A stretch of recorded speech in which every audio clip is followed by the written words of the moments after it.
Good morning, Brent. How are you? I'm doing well, Dan. Wow, $500 million.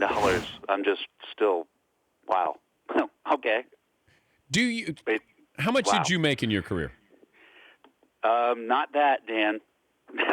I don't know exactly. Well, I know that I know that at this point in my life, Dan, I don't have as much as I should. Who should be I won't go into anything other than that. Let's just. Who should be the highest paid player in the game? Oh, LeBron James for sure. I mean, there's no question about that. If this was an open market like baseball and there's no salary cap, what do you think he would be worth? What do you think that he would make? I would think in excess of $50 million a year, given what he means to the league, certainly to the Cavalier franchise, but what he means to the NBA. I mean, I would think that's not out of the question. Jordan, I think in his last year got $28 million with the Bulls. So if I thought it was, did he get 30? Did he push 30 the last 30 and 33 the last 2 years? Paul, is that right? Yeah. So, yeah. Wow, 33. Okay. If you prorate that with Jordan, then that's probably $45 million. It is. Yeah, it's probably past that $50 million mark. But yeah, that's crazy. And Bryce Harper has. I mean, the first part of this baseball season has put on an absolute show for the Nationals. So, wow. I was watching the game last night, and I see the Warriors. I don't know if the Warriors, how different they are without Durant in there. But then you do get chatter where people say, are they better without Durant? I'm going, I don't know how people say that. I think they're different without him, but they're not better without him. What do you think of that topic? Yeah, no, they're definitely not better without Kevin Durant. And they certainly have to play a little bit differently when he's not in the lineup. But this is kind of the, maybe the unspoken genius of how Steve Kerr has managed this season and how he has managed, in particular, I think, Steph Curry this year and the way that Steph has approached the year with Kevin Durant. Obviously, when Kevin went out, we saw glimpses of the unconscious Steph Curry and the scoring flurries and all the things that we got addicted to last year. And I would tell you, I played with guys who get addicted to that feeling. Steph had that so many times last year where he would just start going off. And, of course, the Warrior faithful would love that and his teammates would love it. But he also knows that league-wide people enjoyed seeing those displays. And then to come into this year and to be asked to do maybe a little bit less or play a little bit differently, I think that Steph has managed the arrival of Kevin Durant, and I kind of said this after a couple months into the season, but it was evident certainly in the last half of the season when Kevin came back for those 4 games. But Steve and Steph Curry have managed that extremely well. And last night was just one of those games, Dan, where I was riding back in the car with Marv, and we just were talking about what we had just seen in Cleveland versus what we had just witnessed with Golden State, and how just diametrically opposed these two teams are right now at this point in the playoffs with how they are playing and how they're approaching games. It was remarkable. Who do you like? Well, I like the Warriors' spirit right now. I know that sounds weird. I mean, there's plenty of statistical things we could go into about what both teams are doing well and what Cleveland's not doing so well. But in terms of the competitive spirit and where it is that the focus is for Golden State right now, and again, this is saying it with Kevin Durant being hurt in Game 2, and plenty of signs pointing from Steve Kerr that they hope he'd be ready for 3, and they might not even have to play him in 3 if they don't want to. But the collective spirit of the Warriors seems right now to be much more laser-focused on what they want to do and how they want to play, as opposed to where Cleveland stands right now. There's a lot of bickering going on and a lot of finger-pointing going on and some petty things that shouldn't really be a part of a championship run, and we'll see if they can massage those things away. He's Brent Barry, NBA on TNT analyst, former NBA player. How many rings do you have? I was fortunate to win 2 championships in San Antonio, Dan, in the 4 seasons that I was there.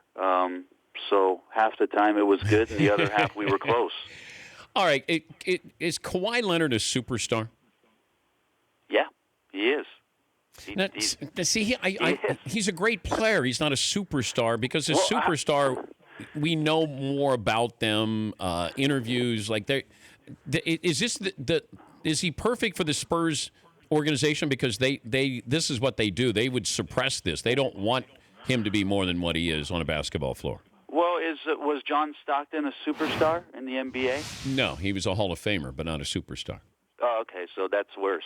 I guess being a Hall of Famer is worse than being a superstar. No, but Carmelo is considered a superstar. I'm not talking about his game. I'm not talking about his game.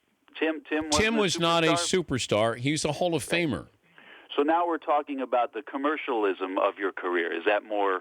I mean, would that be more your appropriate? Brand. Because your brand. Yes, absolutely. So as far as players, if you were to ask, of course, coaches, players, scouts, announcers, all that sort of stuff about whether Kawhi Leonard is a superstar or not, the answer 100% of the time would be yes, Kawhi Leonard is a superstar. You ask a casual fan, because of the branding, no. Then Kawhi Leonard does not qualify. Yeah, and I could say that. Because Russell Westbrook is more of a superstar than Kawhi Leonard from the standpoint of, his clothes, that he's in GQ. He's got a brand about him. James Harden is more of a superstar because we know about the beard. He dated a Kardashian. There you go. That puts you over the top, apparently. Well, there's a lot of guys then that are probably superstars if you dated a Kardashian. Can you win a championship with Russell Westbrook? No. Can't do it. Especially in the iteration of what the team represents now. It's not about the youth or the talent or about how those guys can improve, but in that way, playing that way, it's not going to get you to that point. No. There's no way that your team can exceed what it is that another team collectively can do with five guys. It's incredible to watch. It is just mind-boggling, the things that Russell is capable of doing, the numbers that he's capable of putting up. But the scheme for any opposing coach, Dan, to have a guy like that play that way, it lets a lot of teams off the hook, quite frankly, that you just don't have to prepare for as much when you have a player that plays the way that Russell does. And in that vein, for OKC right now, it might be the only, and I think there's been evidence of it, that's the only way that they can win and compete. But to win a title with a player playing in that fashion, it just won't happen. I'll leave you with this. I know you're a very good free throw shooter. Your dad, one of the greatest free throw shooters of all time. I'd like to get rid of the high five after a free throw. Yeah, too much time? Well, you should be able to make a free throw. It's not really a celebration. If DeAndre Jordan makes one, then give him a high five. If he misses one, give him a high five. But, Brent, I can't give it to a guy who's shooting 78% or 85%. Well, I mean, what about just support system, Dan? I mean, just about the team camaraderie and that we're behind you 1,000%. Look, we know you're standing up there in those shorts and your tank top and everybody's looking at you.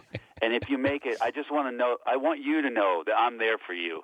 That's why I'm coming over here to dap you up. But I can dap you up if you miss one to say I'm there for you.